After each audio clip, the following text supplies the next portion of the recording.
Welcome to this second session of the Institute of Continuous Improvement in Public Services annual conference. My name's Neil Stewart. I'm the editorial director of City View and the Westminster Studio, and I'm chairing this morning.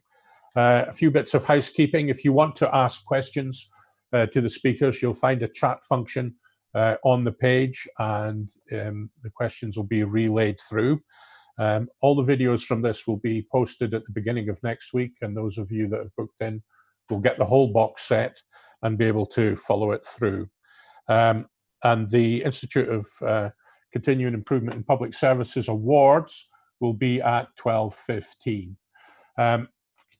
So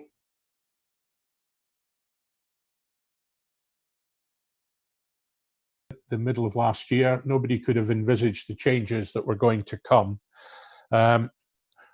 Continuous improvement has been the long-term dilemma for all aspects of public services. The 1980s solution was privatization, followed by competitive tendering and outsourcing. Labour governments had best value and other incentives. And in the past 10 years, we've really had a decade of austerity. But within that, there have been huge amounts of innovation and transformation that's taken place. Public services just wouldn't have survived or continued to the level that they did with reductions of 20, 30 or 40% in their revenues without that kind of change and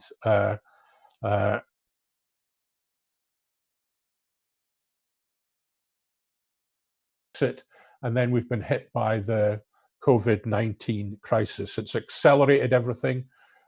Necessity has been the mother of invention, but often it's been by force majeure.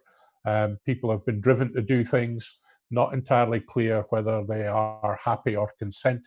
But as we come out of the lockdown, it's now the start of a very big conversation about what worked, what can we keep, what can we sustain at this level, what lessons can we learn, and are some of the ambitions for green deals or working from home, is that wishful thinking or can that actually work?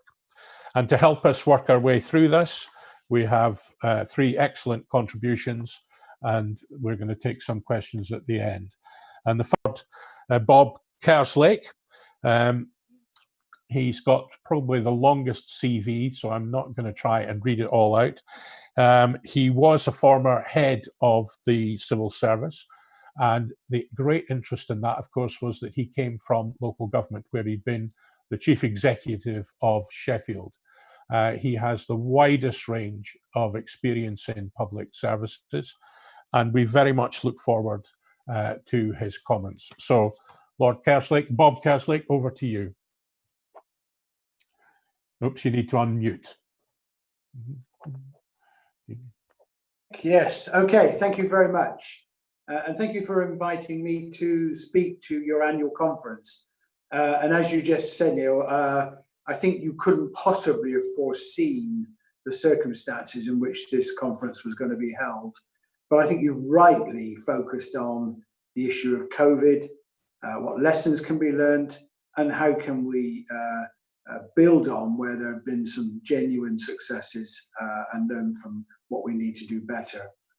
Now, I guess if you thought about COVID, you might say it's a long way away from the underlying agenda of continuous improvement, which typically tends to be thought about as a process of steady developmental change in an organization. What we've seen with COVID, I think, is a combination of a crisis that is still continuing. We've seen rapid and all-embracing change.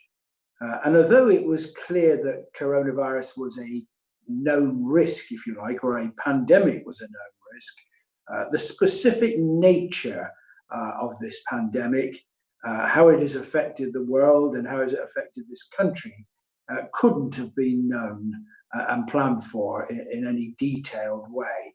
So we could have certainly planned for a pandemic, but when and how it would arrive wasn't something that could have been foreseen. I guess we know now that this health emergency is likely to lead to an economic emergency. We will, notwithstanding, I think, some very welcome measures by Rishi Sunak in his summer statement yesterday, see significant growth in unemployment, and it will be some time before this economy recovers. We must, at all costs, avoid a pandemic generation of unemployed, particularly young people. So we have, in effect, not just one emergency, but two emergencies. Now, what I'd say to you, and I think this is a critical point, that notwithstanding the apparent differences between this kind of crisis management situation that we have been in and the normal planned and organized processes involved in continuous improvement, I think actually there are some very strong and common features here. And in particular, some of the skills and processes that go with continuous improvement are very relevant. And I think you can get this if you look at the Institute's standard of professional practice. Just look at what's identified as the key components, the 9 components. The first one, competencies.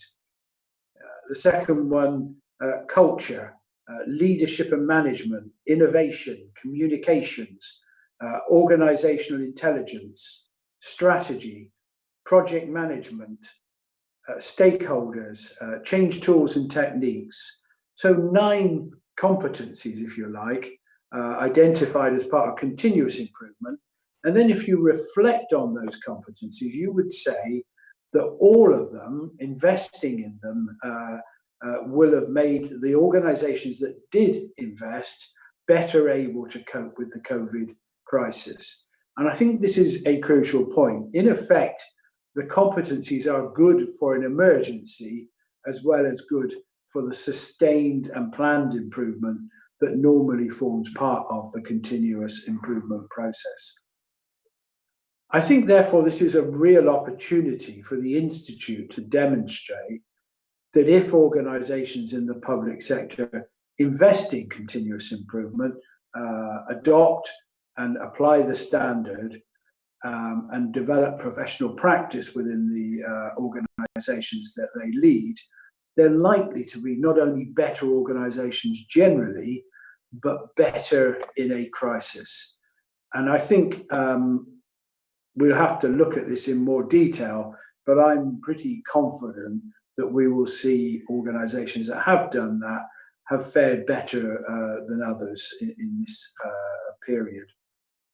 Now, a core theme of your conference is to look at the issue of lessons learned. How can we build on this and move forward? I think it's important to recognize that there have been some genuine and real successes that we can identify. And it's important that we bank these successes as well as look at the things that didn't go well and address those. So let me just give you 3 that I feel I've seen myself and experienced with other organizations. So first of all, the pace of change that came with the response to coronavirus. People have said to me that things have happened in weeks that normally took months, if not years, to deliver. So what I think people have learned from that is they can and should be able to move faster in delivering change than is often the case. So how do you capture that dynamic of fast change in the normal non-crisis moments of our work? I think a second genuine success has been the strength of collaboration across the public sector. And as has been mentioned, my career has been very much in local government before I went to central government.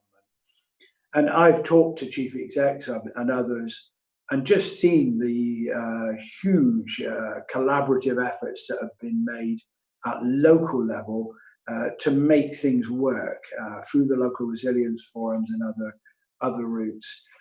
The successes have been collaborative successes, I think, in the response. I think the third point I'd pick up in terms of banking successes would be around innovation. I think that we've seen huge innovation in this period, adaptation of the way things are done to respond to the constraints of social distancing and so on. And in particular, of course, the use of technology. I've been someone who's argued for years about the importance of being able to hold meetings digitally without much interest from my colleagues. And now, at a stroke, we're all happily remote working. And I'm talking to you from a rainy Sheffield for this conference. So some real successes, we need to capture those. But also, and we have to be really honest about this, some real areas where things have not gone well. And again, I will pick out three. The slowness and, I'd have to say, confusion in moving to lockdown. The support and protection to our care homes and the consequences that we have seen there with the number of cases that have occurred in our care homes. And thirdly, the speed with which we were able to get track and tracing up and running has been too slow, we have to say. So amongst the successes, the individual heroism and bravery of people in this period, some real areas where we can and should think of how we can do better. My personal view is that we need a national independent inquiry soon. It needs to be short and sharp and deliver its conclusions within months and not years. Why do I say this? Well, firstly, because you learn better if the issues are fresh in people's minds. Too many inquiries go on for years, and by then people have lost the plot, bluntly. But secondly, and crucially, we could face another need to go through this, either through a second spike or indeed through another pandemic. So first of all, I think there's an essential need to have this national independent inquiry up and running as soon as practically possible, agreed on an all-party basis. But what I think is good at national level is also good at local and individual institution level. And they should also be thinking very long and hard about how they can honestly review the six or other ones they're having of the pandemic. Now, what I'd say to you, I've been involved in many reviews, and if they're done entirely by the institutions themselves or by the local partners themselves, the teams were inclined to err on the side of saying everything went, we all did brilliantly. And I think at the core of continuous improvement, very honest about what went well and what didn't.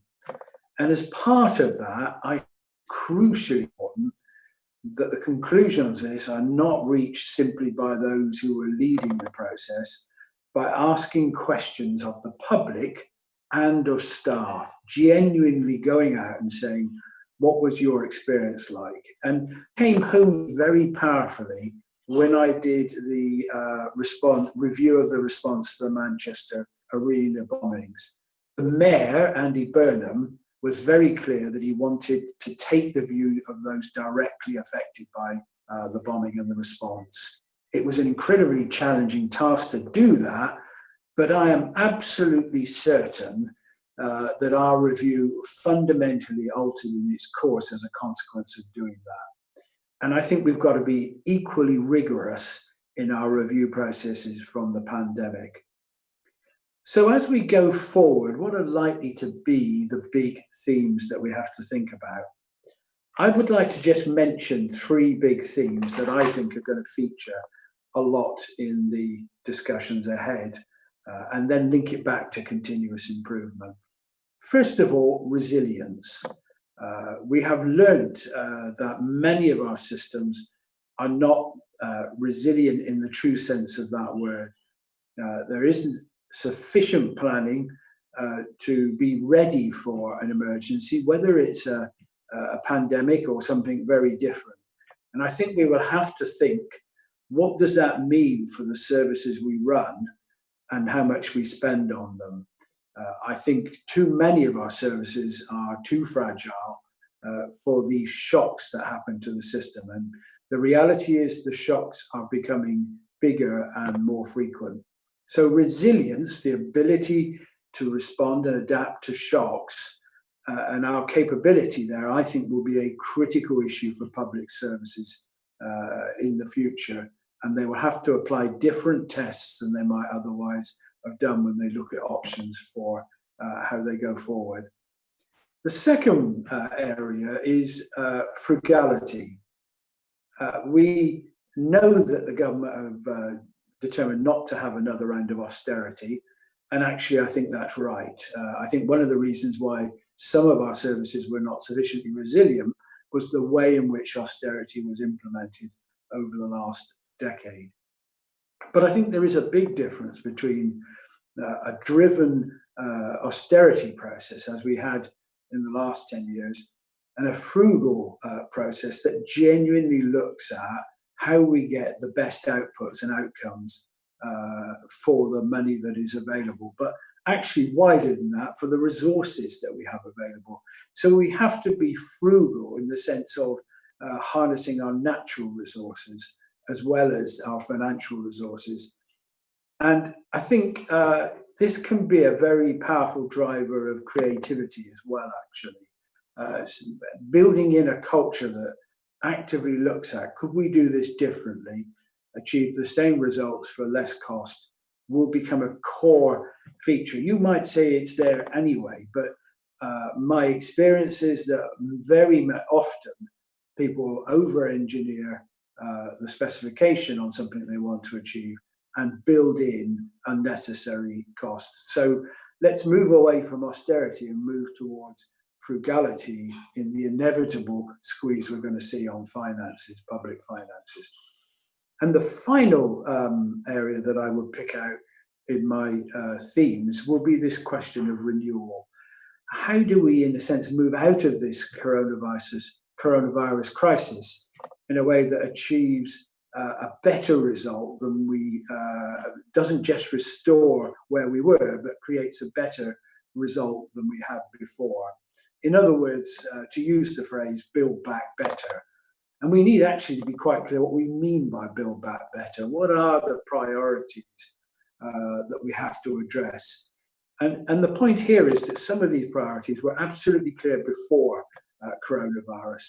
The need to level up the UK economy, the need to move further and faster on zero carbon. I could go on. What I think is going to be an increasingly dominant theme is, how do we genuinely build back better, and where are the priorities for in that? My view is that continuous improvement has a lot to bring to the debate on all three of these issues, and applying the principles and the processes that you have developed through the Institute will stand them in good stead in going through the work that goes on in each of these three areas. So can I wish you good luck with the day, and thank you again for inviting me to speak.